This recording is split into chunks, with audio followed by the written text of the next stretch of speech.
Afinal, existe ou não uma relação entre a Quaresma e as religiões de matriz afro-indígena, mais especificamente o candomblé? A resposta mais simples para essa pergunta é sim, existe. Mas que tipo de relação é essa? Deixa que eu explico. Quaresma vem do latim quadragésima e significa 40. Dias, anos, é um período de tempo. O número 40 é sagrado na mitologia abraâmica e pode ser observado em várias passagens ao longo do Antigo e até do Novo Testamento. Os 40 dias e 40 noites de chuva, que seguem ao longo do dilúvio, os 40 dias de jejum que Moisés precisou passar para descolar as tábuas dos mandamentos, os 40 dias de peregrinação do profeta Elias até o Monte Horebe. Posteriormente, a gente sabe que a Igreja Católica atualizou esse fundamento e começou a associar o número 40 ao jejum descrito na narrativa de Jesus no Novo Testamento. Tá, mas aí você me pergunta, o que tem a ver esse período de Quaresma, esse negócio de 40, esse negócio de sofrimento, de punição, de purificação? O que isso tem a ver com as religiões de matriz afro-indígena? O período da Quaresma era muito, mas muito difícil para qualquer pessoa em condição de escravizado naquela época.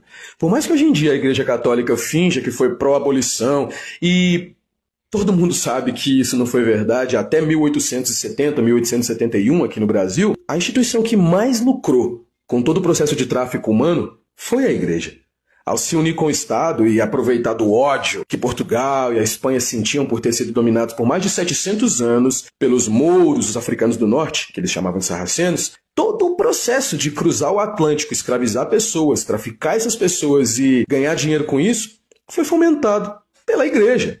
As caravelas tinham nomes de santas, caravelas com nomes irônicos, sarcásticos. Inclusive, quem quiser dar uma olhada, o site Guelha10 tem uma lista com o nome das caravelas que vinham para cá e todo o sarcasmo e a ironia presentes nos nomes. Mas o ponto principal que eu quero trazer aqui é que essas instituições, carmelitas, jesuítas, beneditinas, possuíam dezenas de milhares de pessoas escravizadas dentro das instituições, um número muito maior do que as grandes produções e as comunidades rurais da época. E por mais que algumas pessoas acreditem que era mais fácil viver como escravizados sob a ordem da Igreja, vários documentos e registros nos mostram que não. Para quem tiver interesse, inclusive, o livro Escravos da Religião, do Vitor Monteiro, lançado em 2021 pela editora Apres, se aprofunda mais nesse assunto. Mas aqui eu quero trazer 3 pontos principais. Esses escravizados que eram registrados em documento como escravos da religião,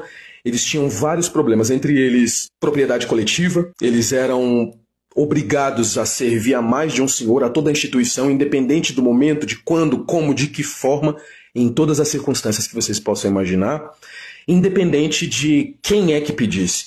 Era como se fosse uma propriedade coletiva. Além disso, os castigos e punições aplicados pelas instituições religiosas tinham requintes de crueldade inspirados em castigos bíblicos de desobediência e na escatologia católica. Eram de longe os escravizados que mais sofriam punições e castigos. Além disso, o processo de libertação era quase impossível.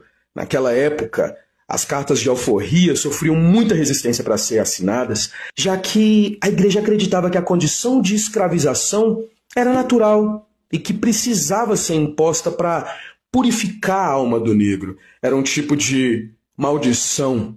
Então a gente já pode imaginar como é que essas pessoas viviam. Além de tudo isso que eu citei, os registros mostram que os freis, os frades, os sacerdotes carmelitas, jesuítas, beneditinos e das grandes instituições religiosas controlavam as interações sociais, mentais, a cultura, o idioma, até a maneira de ver os próprios ancestrais e semelhantes. Nesse período, o período da Quaresma mais especificamente, ainda algumas cidades antigas guardam essas tradições, mas a Igreja recomendava não se engajar em certos tipos de práticas. Entre elas, olhar no espelho, fazer unha, se arrumar, cantar, assoviar, dançar, fazer música, praticamente todo tipo de coisa que envolve a liturgia das religiões de matriz afro-indígena.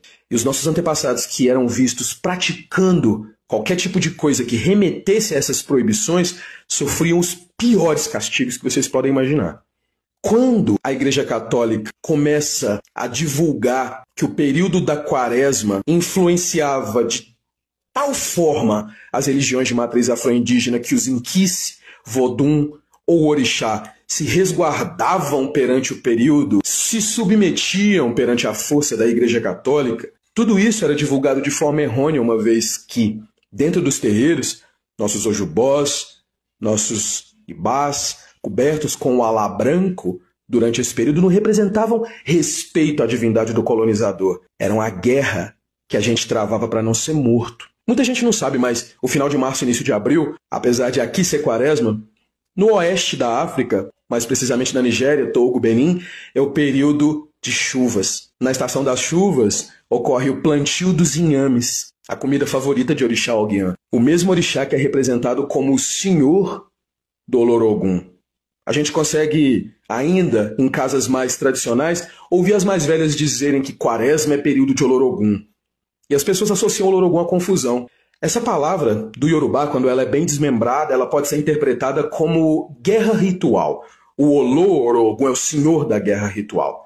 Orixá Oguiã, dono da prudência, da sabedoria e da vitória, nos ensina não a ser subjugados pelo colonizador, mas sim aprender a utilizar a prudência, a sabedoria, a calma e a paciência para passar por um dos períodos mais cruéis para os povos de terreiro em épocas mais antigas no nosso país. Ao mesmo tempo que as igrejas divulgavam através do sincretismo, mesmo entre os próprios escravos da religião, que as divindades africanas eram fracas, que elas perdiam o poder durante a quaresma, que elas tinham que voltar para a África nesse período, Orixá Oguiã, Obatalá e todos os orixá funfun nos ensinavam e ainda nos ensinam que a prudência garante a sobrevivência. E hoje, apesar da gente não precisar mais se esconder, é importante contextualizar, especialmente para tantas pessoas que hoje em dia acreditam que os nossos mais velhos não sabiam o que estavam fazendo quando